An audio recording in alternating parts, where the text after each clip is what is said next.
Hey guys, TOGC is right around the corner, and with it, a whole lot of new gear for you to get. Warlocks get some massive upgrades, and I hope this video can help you navigate all the new pieces while rounding out your current missing pieces from this tier. Enjoy. Let's get straight into it. So I have two sets because in Trial of the Grand Crusader, there are Alliance sets and Horde sets, and each piece basically has one or two words swapped. So we're going to go over the Alliance one, and then we'll show the Horde counterparts, and I will have links to both these sets in the description below. I simmed a pretty long time to try to get this. There's a very similar set on the Warlock Discord that has like 2 gems swapped. If I'm being as honest as I possibly can before we get straight into things, the gearing path in TOGC is pretty straightforward because to start off, we're using our 4-piece. The 4-piece for Warlocks in the next tier is very strong because it increases the damage done by your Corruption and UA by 10%, and that's snapshotted. So imagine almost a permanent 2/3 tricks on your Corruption the entire time, or a hardest hitting spell.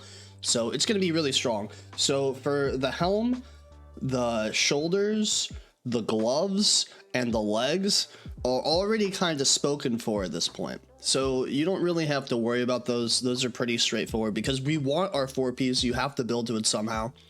And because we're already on the topic of it, the best piece that goes with it, in my opinion, is Skyweaver's Robes. It is a large bastion of hit. Most of this gear doesn't have hit on it. It's just the chest, the weapons, and the wand, I'm pretty sure. Maybe one other piece, but this 86 hit will basically be the fulcrum of the set. And I want to reiterate something from one of my previous videos, that BiS sets work because everything is in tandem, and there are certain pieces that make things happen. Last tier, we had our weapons, our wand, our chest, and our neck be the bastion of our hit. Now, with the eye level jump and just the different gear that's available to us, we can go one step further and only need 4 pieces with hit. Now, this set has 14% hit without a Drain Eye. We have no external buffs at all. I'm assuming if you have a Drain Eye in your group, there are some veiled gems in this set, like in the neck, that you could swap out for reckless gems if you want to drop the 1% hit. And the Horde set also has 14% hit, just for the basis as possible. But the helm, shoulders, gloves, and legs all already spoken for. Moving on to the next, there's only a few necks that are added in TOGC, and one of them is this Darkbane pendant, which is a source of hit, but it has crit, and then Wail of the Valkyr. Most of you are going to be having Sapphire Amulet, which is still a really solid neck, or Pendant of Fiery Havoc, and using this as one of your hit sources. So Wail of the Valkyr, in terms of importance, I don't think is that high, because there are a lot other pieces that make a bigger impact, especially if you're using the neck as a source of hit. If you somehow manage to get the chest, and you already have like Star Shard and Cosmos and the wand, and you're overflowing with hit, then I think this would be an attractive option for you to pursue. Otherwise, in terms of importance, I don't think the neck is as important of a get immediately. Moving on to Cloak. This is going to be the strongest piece of the tier, since it's the only 272 piece that drops in the entire thing. And we know this is the hardest piece to get because it requires a wipeless run. It requires a full tribute chest, 50 attempts, no wipe. So the amount of people that are going to be getting these off the rip are going to be extremely low, as people are learning the fights and people are trying to get to the chest. So this should be, in my opinion, priority 1 or 2, because it is that big of an upgrade over any other item. Every other item is going to be a 6 eye level upgrade, but this should be definitely very up there, and it is a very strong item. There is another cloak, Bolvar's Devotion, which is also a really strong cloak, but we're getting to the point in our gearing where the crit starts to outsim the spirit a little bit, so that's why Jaina's Radiance is our preferred cloak here, although we usually go for the spirit haste piece. They both have haste, but the crit is a big difference. Now, we went over the chest already. Skyweaver's Robes. There's only Skyweaver's Robes, tier robes, Investments of the Sleepless. Investments of the Sleepless has crit on it, so since we're getting our 4-piece somewhere else, Skyweaver's Robes is better because Skyweaver's Robes trades that 94 Spirit for 94 Haste, which is extremely powerful, and this should be very high up there in your priority as well. In terms of the tier, backtracking just a little bit, you could buy tier with emblems. Now, depending what pieces you have now, the eye level 245 tier, going for that 4-piece might be better than what you're wearing now. I encourage you to go sim it and try to figure it out on your own, but I think the 4-piece is extremely valuable. And if I had, say, 2-piece legs and shoulders, or legs and helm, and I didn't have a crown of luminescence yet, I would definitely be trying to get my 4-piece as fast as possible. I don't know if dropping the 2-piece would be better. The 2-piece of the previous tier with the extra damage to UA would be better than just equipping the pieces outright in terms of just static stat upgrade. My initial analysis said it was, but it definitely cannot be. So you just have to go into the sim and try to figure it out on your own. I always encourage people to try to do that. But the 4-piece tier is definitely some sort of priority on the list. And we will talk about the priority in a little bit. Braces are pretty straightforward. If you never got Grasp of Reason, this is a direct upgrade of Grasp of Reason. So keep an eye out for that. It's just a 6 eye level, bigger upgrade of Grasp of Reason. And you're going to be throwing a Purified in there anyway for the extra spell power. So good item. Now, Bladed Tarask. This is a better Star Shard Edge, and it drops off the first boss. So you don't need to worry about progging that much with your guild, because this will drop. There's a 245 version 2, which is a slightly worse Star Shard.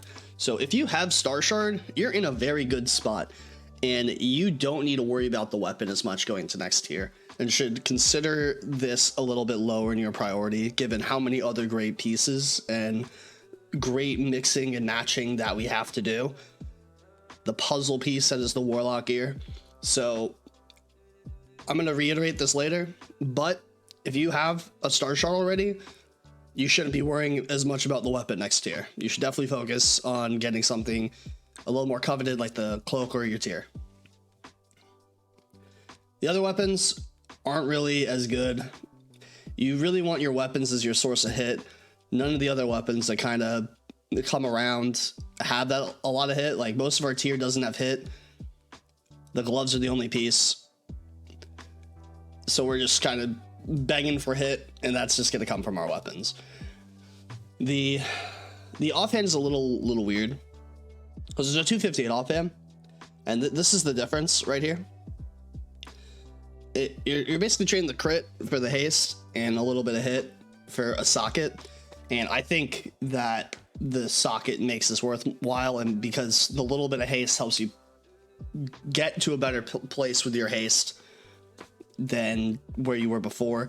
This set is rocking 20.6% haste before you even get external buffs, so the Chalice is a more attractive option than the 258 offhand. If you're already rocking a Cosmos, similar to before, I would look towards another piece for your priority in terms of gearing, because this is a side grade in my eyes from Cosmos to Chalice, just because of the haste. Gloves, we got tier. We talked about tier already. Belt is cord. Now there's a few belts to drop. There's 5 belts, total belts. Most of you probably have Sash of Ancient Power or Star Watcher's Binding, so this is what we're rocking with already. Ice House Cinch, if you need the hit, is a good option. You lose a belt socket, but that's okay, because you get all that haste and that hit.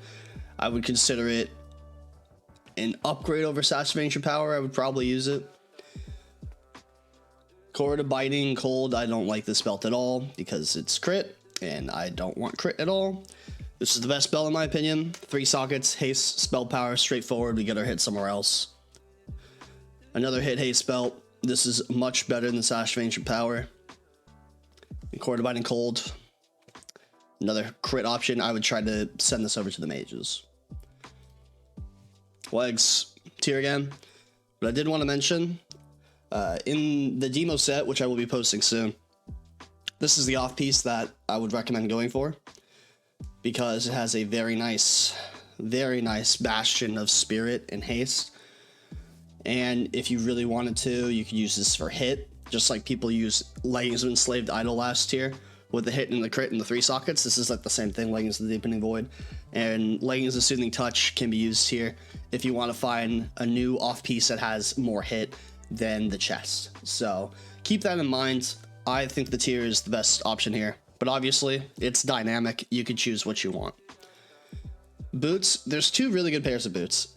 Just like I mentioned with the pants, if you want to find a new source of hit, these boots are a decent option.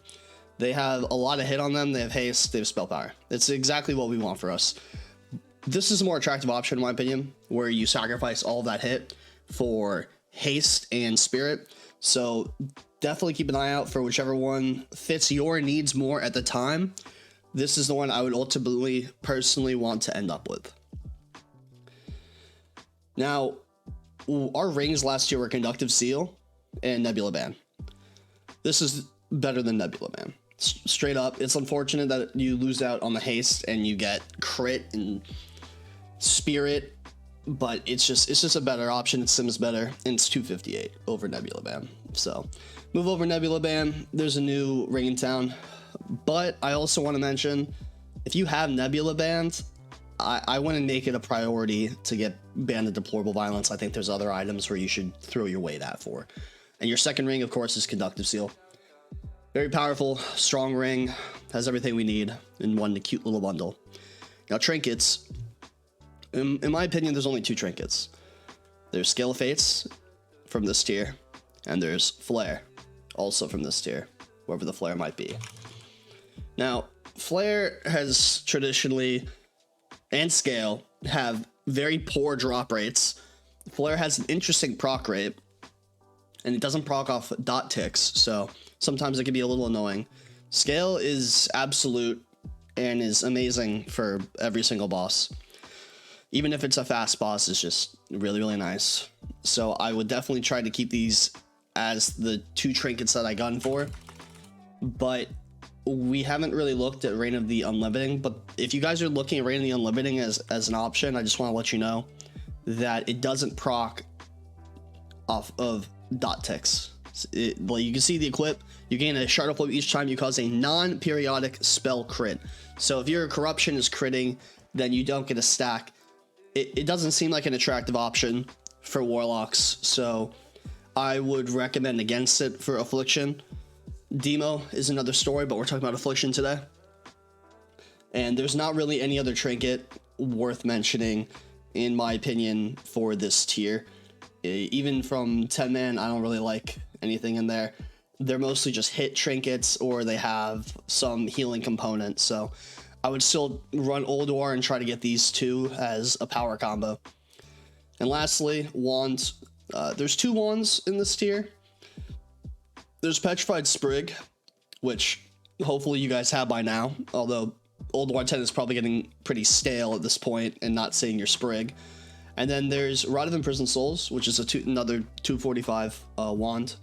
And if you already have the hit and need to drop hit, I would gun for this, because it's just crit haste. You lose the socket, but that's like all right. You get the crit and haste.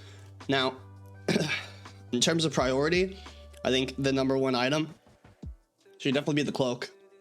It's too big to ignore. There's a better Cloak in ICC. It's like 277. But if you already have this Cloak and you're going into ICC, then you won't need to get any other Cloak. So you can use your priority somewhere else. So I think the Cloak is really important. Second, I would consider the tier. The 4-piece is really, really strong for us. It's big. I think it's probably the biggest upgrade of the tier. And you could buy the 4-piece with badges, so that's something you should be gunning for as soon as you can. We all know how the tokens work. There's as of the making of this video, there's probably going to be 2 tokens max you get a week, and they're both from the tribute chest. So the first one is you have 1 to 24 attempts left, and the other one's like 45 to 49. So you might be able to get 1 token that converts your gear to 258 from 245 or whatever it is in 1 week, and you have to distribute that between 25 players. So get ready for that drama. But you might as well buy the 4-piece. And you have to keep in mind, what you have now dictates what you need later. So if you have questions, ask in the comments, leave a link, or check out my Discord. I'm more than happy to give any sort of advice for gearing routes and what people should shoot for now. But I think cloak, shoulders, and probably weapons. But it depends on what you have, always. I'm not going to talk about things from last tier. Obviously, they're important, especially because they track so hard into this tier. These 4 items right here, Conductive Seal Scale, Flare, Petrified Ivy Sprig, are what you should be gunning for right now. You need these 4 items next tier as best as possible. We were talking about this last tier, but going to this tier with the Sims and what we know now, the 4 items you should go for right now are these 4. The items you probably don't need anymore: Crown of Luminescence, potentially Pharaoh's Gloves getting replaced by Tier Gloves, Leggings of Enslaved Idol if you don't have Tier yet, Amos of the Convoker if you're going to be buying the 245 from the vendor. That's the type of stuff you need to be thinking about. Now, here's the Horde version of everything. I'm going to go over this very quickly. You basically replace Sword Kel'Thuzad with Gul'dan, Cry of the Valkyrie instead of a whale, Aethys Intensity, Sky Weaver's Vestments. You guys get the idea. I will leave a link to this in the video below. And I hope this will give you a little bit of preparation for the next tier, as well as help you round out this tier very solid, because our gearing is going to get a little bit complicated as the competition is fierce, and we want to stay on top as those mages and shadow priests and boomkins start to climb up the ranks very quickly. As they start to scale, they get to catch up. So keep an eye out for these 4 items: Conductive Seal Scale, Flare, Sprig. Remember, your gear is extremely dynamic and your needs dictate your wants. And please let me know if you need any help in the comments below. Thank you. Hey guys, thanks for making it to the end of the video. I know that was a lot, but gearing is really important going into next tier, as some of the eye level differences are very tiny. I will be making the Demo Personal DPS and Demo Support DPS sets next weekend, and we'll be posting a video for your viewing pleasure. I want to mention one more time, if you have any questions whatsoever, feel free to check out my Discord. I have a very happy community that loves answering Warlock questions. Just drop a question in the questions channel if you want me to look at logs. Message me, I'll help in any way I possibly can. And I want to thank you guys for watching the video today. If you like what you saw, please like, please leave any sort of comment, please subscribe. It helps me out tremendously and encourages me to continue making these videos for you guys. I hope to catch you next time. Peace.